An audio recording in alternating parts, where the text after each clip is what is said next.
আমি মোহাম্মদ তৌফিকুল ইসলাম শরীফ, ব্যবস্থাপক অগ্রণী ব্যাংক পিএলসি, হাসানপুর শাখা, কুমিল্লা। এবং আমার সাথে রয়েছে আমার ছোট ভাই Mohammad Azharul Islam Dukhu, first class contractor, BIWTA। গত 28/4/2000 আমাদের পিতা বীর মুক্তিযোদ্ধা মোহাম্মদ হোসেন মজুমদার, গ্রাম সন্দাইল, গত 28/4/2024 তারিখে সন্দাইল বাজারে জায়গা নিয়ে সিরাজ, সোবান ড্রাইভার এবং কামাল আমাদের বিরুদ্ধে মিথ্যা, বানোয়াট, উস্কানিমূলক এবং বিভ্রান্তিমূলক যে বক্তব্য প্রদান করেছে, আমরা আপনাদের মাধ্যমে এর তীব্র নিন্দা এবং প্রতিবাদ জানাই। তাদের বক্তব্য হলো সন্দাইল বাজারের জায়গার মালিকানা এবং দখল নিয়ে। আমি এলাকাবাসীর উদ্দেশ্যে আপনাদের মাধ্যমে জানাতে চাই, এই সন্দাইল বাজারে 49 শতক সরকারি খাস ভূমি হয়েছে।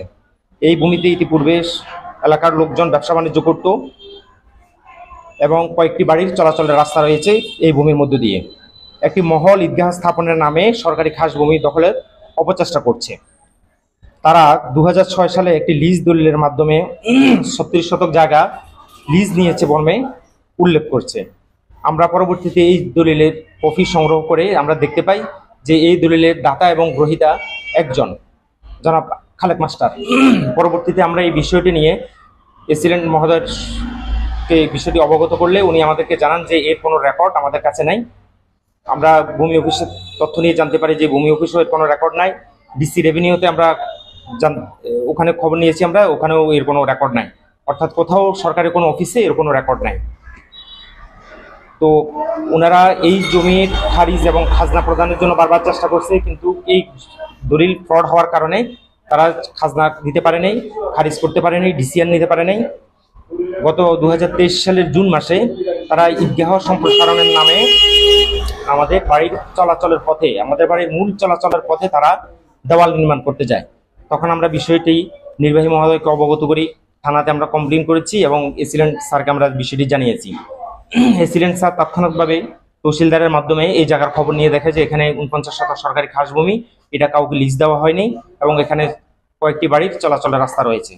তারা আমাদের চলাচলের রাস্তা বন্ধ করতে চাইলে আমাদের কমপ্লেনের প্রেক্ষিতে এসিলেন্ট মহোদয় তাদের কাজ বন্ধ করে দেয়। এটা গত 1 বছর এভাবেই ছিল। অতি সম্প্রতি তারা আবার ঈদগাহ সম্প্রসারণের নামে আমাদের বাড়ির মূল রাস্তা যখন বন্ধ করতে যায়, তখন আমরা বিষয়টা থানাকে অবহিত করি এবং আমরা এসিলেন্ট মহোদয়কে বিষয়টা জানাই। জানানোর পরে থানা তাৎক্ষণিকভাবে তাদের এই কাজ বন্ধ করে দেয় এবং থানা জানতে চায় যে কেন তারা এখানে কাজ করতেছে। তো তারা তাদের লিজ দলিলের কথা বললে ওসি স্যার বললেন যে তোমরা ঠিক আছে, তোমাদের লিজ দলিল এবং প্রতিপক্ষ যাদের রাস্তা বন্ধ করতেছে তারা সহ থানাতে এসে এটা মিটমাট করো। তো আমরা আমাদের বক্তব্যটা অত্যন্ত ক্লিয়ার যে এই জায়গাটার মালিকানা হলো সরকারের ভূমি মন্ত্রণালয়, ডিস্ট্রিক্ট লেভেলে এটার মালিকানা হলো এডিসি রেভিনিউ, থানা পর্যায়ে হলো এসিলেন্ট মহোদয়। ওনারা ওনাদের জায়গার রক্ষণাবেক্ষণের দায়িত্ব ওনাদের। অতি সম্প্রতি ওনারা একটা রিপোর্ট নিয়েছেন এবং ওনারা এই জায়গা উদ্ধারের জন্য থানা প্রশাসনকে ওনারা মৌখিকভাবে জানিয়েছেন এবং রিপোর্টটা খুব সম্প্রতি আসবে। আমরা এই রিপোর্টটা আপনাদেরকে সরবরাহ করতে পারবো। আমাদের বক্তব্য হলো এখানে কোনো জায়গা আমরা দখল করিনি, এই জায়গার পুরা মালিকানা হলো সরকারের। আমরা শুধু চলাচলের রাস্তা আমরা এই জায়গাটা ব্যবহার করি এবং আমাদের মতো এরকম আরো 8-10টা পরিবার এই চলাচলের রাস্তা ব্যবহার করে। এখানে একটা মহল এখানে বিভ্রান্তিমূলক বক্তব্য ছড়িয়েছে আমাদের বিরুদ্ধে, আমরা এটা তীব্র নিন্দা জানাচ্ছি আপনাদের মাধ্যমে। এখানে জায়গা দখলের কোনো অপচেষ্টা কেউ করছে না, প্রকৃতপক্ষে তারাই ঈদগাহের নামে সরকারি জায়গা দখলের চেষ্টা করতেছে। উনি নিজে মাস্টার আব্দুল খালেক, উনি দাতা এবং গ্রহীতা, সরকার ওনাদেরকে জায়গা দেয়নি। ঠিক আছে।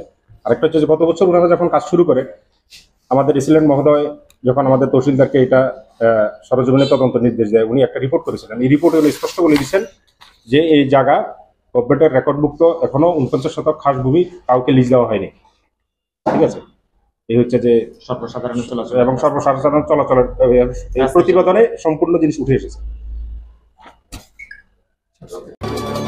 বর্তমান টিভি।